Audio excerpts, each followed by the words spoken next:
All right. Okay, so R, rotor RPM.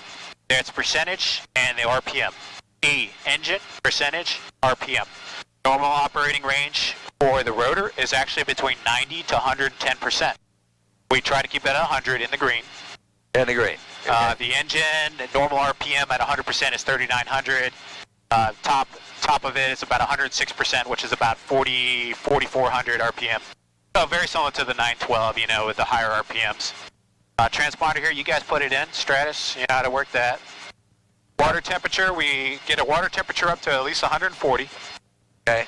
And we'll do an engine run up once we're at 140 on the oil temp. Got it. So a day like today, it takes a few minutes. Yeah, just like in the Aero Trick, yeah. right?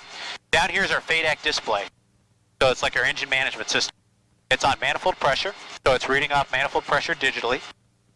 That gauge down there, we'll talk about those real quick. Air-fuel ratio gauge, fuel pressure, voltage, and secondary temperature. Secondary is the secondary drive where our sprite clutch is. If that gets above 180, 190, then we know we have some kind of bearing failure imminent. We set it down. So if you see that starting to skyrocket 200 degrees or something, you know, we do this in our scan. Right. But we'll probably start to feel some kind of shudder or something coming from the engine compartment if that was starting to fail. Right. So I'm going to rev her up just a little bit to get the alternator charging, about 2,000 RPM. Back off, you see the alternator went up to about 13, 14 volts.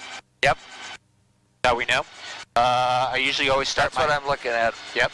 Voltage. Okay. And I always make sure I start my clock after. The fuel gauge is fairly accurate, but she does twitch out sometimes, so I always go by time. Hour and 30 minutes is max flight time. Okay, good to know. To give you like a 20-minute reserve, give or take. Right, right. I shoot for nothing more than an hour and 15. Give myself plenty of reserve time. But I'm usually about 16 gallons in there, knowing I burn 9 gallons an hour. You can do the math quick. It's about an hour and 45, and then you're done, burned out. Okay, so that's it. Water temperature is up. So we do our systems check. We start from the top. We turn one fuel pump off at a time, right? You see the fuel pressure gauge on your right toe. Look at that. You're going to look for a 5 to 7 psi drop. Went down, right? And it went back up, correct? I don't see it. Which one's the fuel pressure? That's the one in this corner. It's above your right toe. So Right you go toe. down, and it went back up. Okay. 10 psi. It went back down, and it went back up, right? Yep. There you go. That's a good check. Ignition, just like in the Aero Trick, you turn one off. This one, you'll probably get about a 50 RPM drop. Turn it back on, it comes back up. And then 2, we turn that off. Goes down about 50. Yeah, just like about same as zero. Yeah, it's not a mag, you know, but they'll check them. Make sure each spark plug is firing correctly. Right. So same thing with the fadec. We turn one off. Green light goes out. When we turn it back on, amber and 2 reds. It's a built-in test. Check is good. Fadec 2, we turn it off. Turn it back on, amber and 2 reds. 12 greens. No error codes, and now we're just waiting on oil temperature. 140 is our minimum. Then here, I usually like to look between my air temperature for the inlet, because this has an intercooler because of the turbocharger, Right. and water temperature for the digital. Because this is a little bit higher. I think there's a little bit of a grounding issue on these analog ones. So this is actually pulling what the fadec computers see, the digital signal. So this is more accurate than the analog. So you can see this is saying 155, and this is reading more like 160, 165. So there's about a 10-degree bias. Day like today. Go by those. Yeah. Air temperature, this is, if I start seeing this climbing up to like 160, 170, 180, the danger is getting into detonation. Day like today, this will stay at 100 because it's so cool. Now, when we're hovering with high power, we might see 140. Does that mean it's ingesting some of the cost? No, the boost, you're pumping so much boost that hot air that's coming out of the turbocharger is starting to heat soak the intercooler. The intercooler can't efficiently cool it down. Got it. And then if it gets too hot, you'll start getting into detonation, getting into the engine. So if you're starting to get inlet temperatures 190, 200 degrees, the engine's going to start detonating and destroying itself. So Yeah, we don't want that. no, but you'll start feeling that before it happens. Might use these, might not. Keep them up here, my flight gloves. All right, and almost there. A couple more minutes. Pretty much all the controls there, so. Radios here. You have the flip-flop there. The top button here, you can flip-flop like that. And then the channel select there. So channel, you can cycle through channel 1, 2, 3, 4. I set Information Alpha. ATIS, ground, and tower. Alpha. Time 1950. Tower there, 'cause Aerotrek actually has that same too. I don't think it's better anymore. Sky conditions are clear. Temperature 18, dew point 01, altimeter is 3014. We're landing and departing runway 27, expect a visual approach. Final altitude is 1,000 feet. Helicopters operating south of runway 27 at or below 600 feet.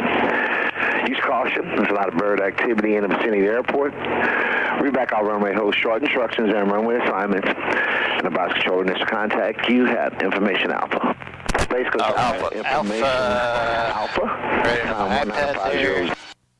Okay, Oh, so yeah, that's a good feature there. Cessna 00 X-ray, identity. Oh, there's my girl. Runway 27, report midfield. Right downwind, runway 27, midfield. Okay, so I have all the controls. Relax on the pedals. So obviously you want to keep your feet clear of the pedals when I'm flying the aircraft. Absolutely. So, the other thing there, before we get too far into the pedals, every student I've been with, when you get nervous, you lock up on the pedals. Yeah, I was holding the brakes is what I was doing. Yep. So there's no brakes there, right? Yeah, so if you push too hard on them, I won't be able to put control inputs in. Yeah. He's So up here with me. consciously, I will say, hey, relax on the pedals, and just take your feet off, or just slide them down. But if you're hovering, I tell guys, all they have to be lightly on there, and if you have to put an input like right pedal, you you put it in there. The pedals aren't going to slide. They're not going to slide away. They have a resistance to them, and they'll stay in that position. But sometimes you have to dance on them. Pressure, counter pressure. I'll explain that once we start hovering. All right, so everything looks good. We're going to do a run-up check. We run her up to 100%. Rotor RPM. And I'm just rolling the throttle on.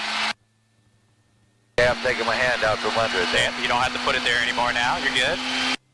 At 100%, temperatures, pressures, everything looks good. Then we're going to do what's the sprag clutch check or splitting the needles.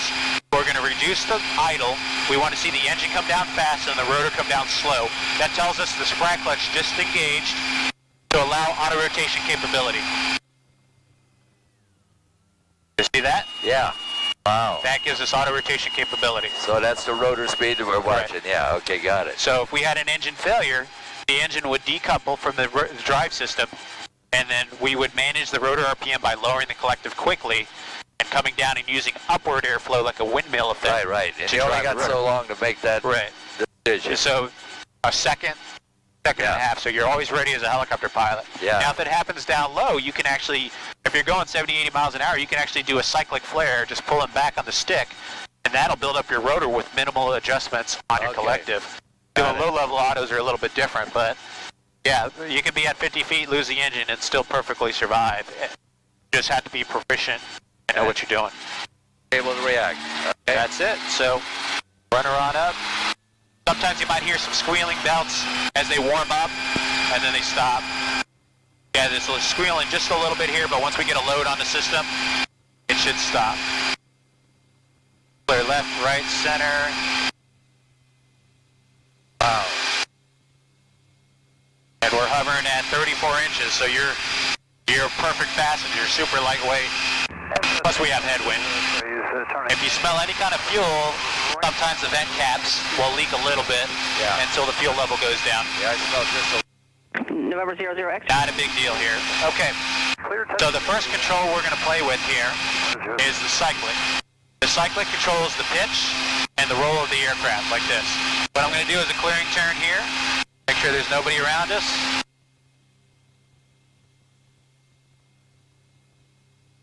See how smooth it is, right? It's like a magic carpet ride. And then we'll try to always hover into the wind. Okay, so come on the cyclic with me. And you can see, now if I want to go forward, I go pitch forward a little bit and come back to the neutral center position. Forward, center, forward, center. And then if I want to stop, a little after center and back to that sweet spot. Now if I want to slide to the right, I can go a little right, center, right, center, right, center. If I want to go to the left, I can do that. A little left, center, left, center. What I want you to do is try to hold this position, okay? You have the cyclic. Concentrate. As the helicopter goes forward, you add a little aft. If it goes backwards, you add a little forward. Forward. Hold it. Wait for it. It's a pendulum. So it takes a little bit of time. There's a little lag to it. There you go. So you have to anticipate. So you're going backwards, a little forward. We'll hold it for a second. Let it stop. And then bring it back to that sweet spot. Wow. See how sensitive it is? Yeah. And there you go. That's a bit much. Yeah. And I tell people, try to relax as much as possible, because if you're stiff, you're going to start stabbing it more. Yeah. There you go. And just the whole idea is to learn the feel of the controls to maintain the position that you're at. Wow, that's not easy. Yep. Oh yeah. You see that? We go forward, we'll wait for it to stop, and then back to the center position. And then hovering is that's the hardest thing of all. It is the hardest thing to learn. So I don't spend a lot of time initially because it takes several hours to get used to it. Yeah. 5 to 10 hours on average. I just wanted to feel it. That's pretty. Oh yeah. All right, so come off the cyclic. The next control we're going to do is the collective. Put your left hand on the collective. So feel the throttle. I'm going to add some throttle. You feel that? Yeah. I'm going to take that throttle out. See how the throttle increases the engine RPM and the rotors together? Yeah. They're almost coupled. See that? And when you increase the rotor RPM, you're increasing lift simultaneously so the aircraft climbs because you're adding thrust. Got it. And if I roll it out, it comes back down to 100. We come back to where right about 2 to 3 feet right here. Now I can also use the collective. So if I want to go down, a little lower on the collective, a little pressure. It's all pressures. And then now look at my rotor RPM. It went up because I have less drag. So I roll the throttle down just a tad bit and fix it. Now I want to go up. I add a little throttle and collective simultaneously. We come up. Now I want to go back down, roll the throttle down just a squeak, and lower the collective. That's it. You see how little we moved it? That's crazy. Already. So all I want you to do is just hold this height. You have the collective. You don't have to move it much. Add some throttle. There you go. Add a little throttle. There you go. And try to keep it at 100. The whole reason is 100%, your tail rotor is more effective. If you start getting towards 95, your tail rotor is less effective. So roll it like this to add some throttle. There you go, good. And then roll a little off. It's not much, just a little bit, right? Okay. See how little you have to do. So focus more now on the collective movements now. So I'll run the throttle for you. You want to do the stick as well? There you go. No, the collective. Yeah, you can. Yeah, put your hand on the stick. Collective and the stick. There you go. Just try to hold that position.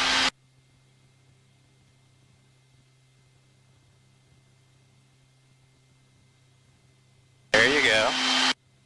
It's all about stick time. It doesn't happen overnight. It takes a little bit of time. There you go. Put a little aft stick, back to center. Wow. That would really take some getting used. Oh yeah, it'll take some time. All right, I have all controls. All right, put your feet on the pedals. This should be the easiest thing. I saved the easiest part for last. And say again. Okay, so all I want you to do is keep me pointed at that trailer. The lawnmower, right pedal. That's it. There you go, get a feel for him. He is pointed at that tractor. Yeah, go ahead and if you could just switch over to ground frequency if you could. He's on ground. No, I was just trying to joust with him. Okay, that one's not too bad. Turn southbound, back to... But that's a lot to do, man. It is. I'm not sure I'd ever make a helicopter pilot. Oh, you'd be fine. I've trained plenty of guys.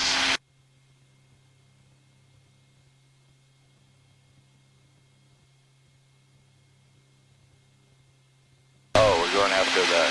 Yeah, just go ahead and point at them. Yep. You see how it's pressure, counter pressures? Yeah. That's all. In a hover, you're usually going to have more right pedal than anything else, so I can actually take my left foot off that pedal and just relax. And then just do a 360-degree right pedal turn. So just keep turning, keep turning, keep turning. Keep turning, keep turning, keep turning, keep turning. You get a little tailwind, it'll kick your tail up and your nose into the dirt, so you'll notice that when you have a tailwind in this thing, you have to have a lot of aft stick. Oh, okay. And you can actually get in trouble. What I tell guys, if you're hovering with an excessive tailwind, be prepared to stop that right pedal to weather vane back into the wind. Okay. Yeah. Okay, I have all controls. You got him. All right, we played with the hovering here a little bit here, so we're going to go out. We'll do some up altitude over there by the St. John's. I'm going to set her down. Cool. Inlet's 150, that's good. Water temperature is about $180. Oil temperature is about 200. So everything looks good. All right, turn up the tower. Space Coast Tower, helicopter 8006 Alpha. Helicopter 06 Alpha, Space Coast Tower. Helicopter 06 Alpha, southeast T-hanger ramp, information Alpha. If I could, present position, departure due west to exit the class Delta.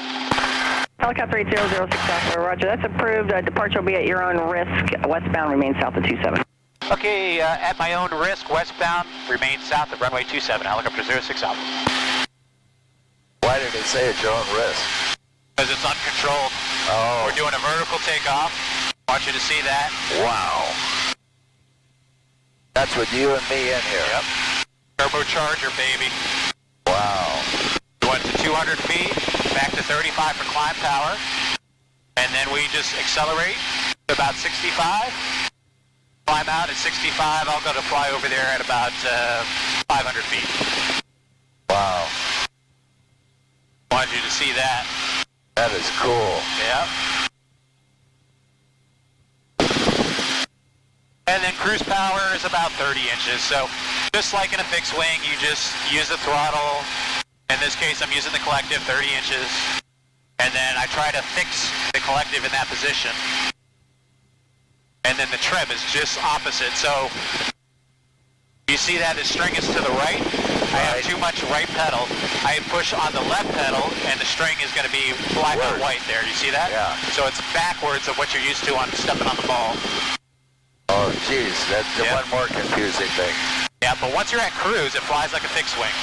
So we'll do, we'll call it 28 inches. We'll do economy cruise. And then you can come on all the controls with me, put your feet on the pedals, put your stick, right hand on the stick, left hand on the collective, and all you're doing is, like, primary pitch instrument is altimeter, so maintain 400 feet, so you pitch forward or aft as required to maintain that altitude. Now look outside at your horizon for your roll. A little bit of forward stick, there you go. A little bit to the left here. I don't want to go on to the departure end of runway 27. Roll out there, that's good. And we're only doing like 70 miles an hour, 52, 53 miles an hour over the ground. So this is like what I call the economy cruise. The cars will pass us on the highway, but she handles very well at this airspeed. Between 70 and 80, she handles very well. So you can notice every time you get a little gust of wind, the nose comes up because you get more lift over the rotor disc. So you have to add a little bit of forward stick. There you go. And just try to maintain 500 the best you can. Just remember, everything is lagged, it's delayed. The pendulum effect. All you're concentrating is on the stick. You don't have to move the collective, you don't have to move anything else. Okay. Just focus on your control, level horizon, all that good stuff.